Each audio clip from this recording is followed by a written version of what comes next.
Welcome to tonight's collection of scary stories to fall asleep to, from a user, The Lantern in the Orchard.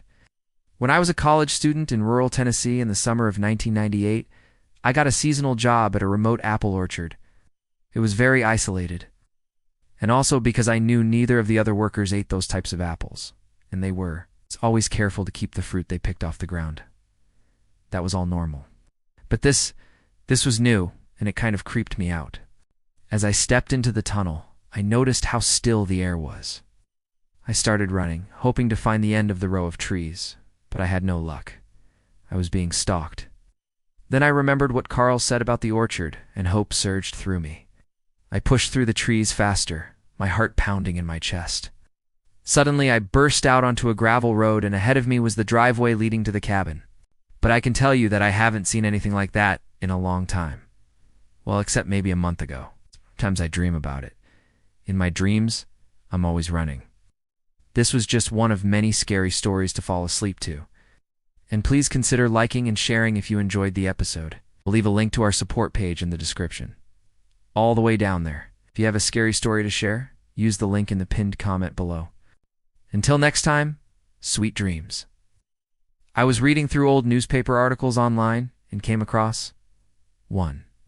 Dated September 25th, 1944. The headline read, "Local Orchard Scene of Ghastly Discovery." The story said that the decomposed body of a man was found in an apple orchard on Hog Mountain Road in Knoxville. The man's head was missing. The story went on to say that the man had apparently been decapitated. But his body was so badly decomposed that it could not be determined how or why he lost his head. The orchard owner told investigators that he had searched the area with a lantern the night before, after the man was identified only as an employee of the orchard, failed to show up for work. The sheriff told reporters it was unlikely the killer would be caught, as there were no witnesses and no motive for the murder. The article said that a motive for the crime may never be known, but the most likely scenario was that the man wandered into the wrong place at the wrong time and was killed by a crazed member of a local moonshine gang. The sheriff speculated the head was probably fed to hogs. The body was buried in a shallow grave near where it was found. The article ended by saying that neighbors reported hearing screams in the middle of the night on several occasions in the weeks prior, but no one paid any attention. Some folks just holler when they're drunk. Sheriff Thompson said, "We've got a lot of hillbillies around here." That stuck with me. Hillbillies, yeah, I guess that's what we're dealing with here. Group of moonshining hillbillies. Yeah, it makes perfect sense. I stumbled out onto the road and ran toward my truck. Finally, the trees and lantern were behind me.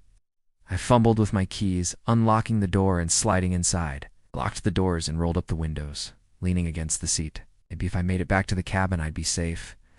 But then I heard a sound that made me freeze. I listened intently and heard it again. Footsteps. Were they following me? I broke into a run, pushing through the trees. Every time I thought I was close to the edge of the orchard, I came across another tunnel formed by the branches of the trees.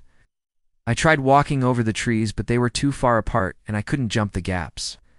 I turned back to the lantern in hopes that it would lead me out of there, but it just floated back and forth. The wind had died down completely, which was odd since normally the leaves and branches made quite a bit of noise even at night. I walked through the tunnel and came out on the other side without seeing anything. Yet the lantern was still there directly ahead of me, still swinging slightly back and forth. I ran to the back of the truck and dove inside the bed, pulling the tailgate shut. From under the tailgate, I watched the lantern drift past the truck, hovered at the edge of the open door, then drifted inside the cabin again.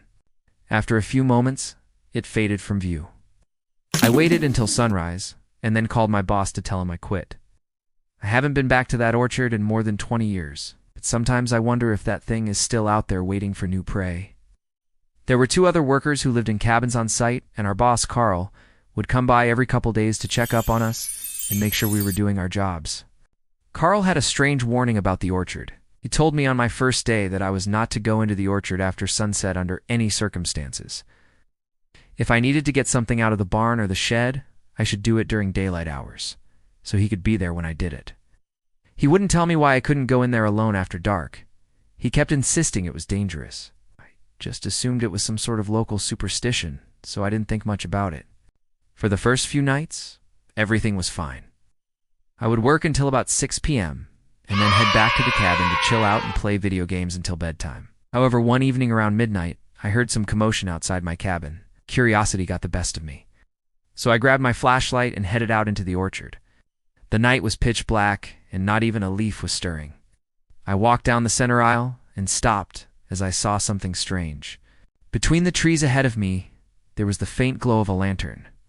I continued walking toward it, and the light seemed to be coming from between two trees about 20 yards ahead. I looked out the window and saw what appeared to be a lantern, swinging slowly back and forth between the trees in the orchard like someone was walking between them. I didn't really think anything of it. I went back to playing video games and fell asleep on the couch around 2 a.m. In the morning, I noticed a pile of half-eaten apples sitting right outside my cabin door. It was weird because I hadn't left the door unlocked. Anyway, a couple nights later, I was up late again, and I started wondering what the hell was out there in the orchard. As I approached the trees, I could see that the branches twisted together, forming a natural tunnel overhead. I started to panic a bit because I realized that I had no idea where I was or how I got there. Then I realized, with a jolt, that no matter how fast I moved, the lantern always stayed the same distance ahead of me. Still, the lantern floated ahead of me, swinging back and forth, always at the same distance. Peeking through the curtains, I saw the lantern hovering at my open door. It was floating inside the cabin. I quickly rolled down the window and slipped out. Well, I don't know about that. And with that, it's been almost 20 years since I worked at that orchard, yet I still think about that place from time to time. Some lights are meant to guide the way. Others are warnings to stay away. Thank you for listening.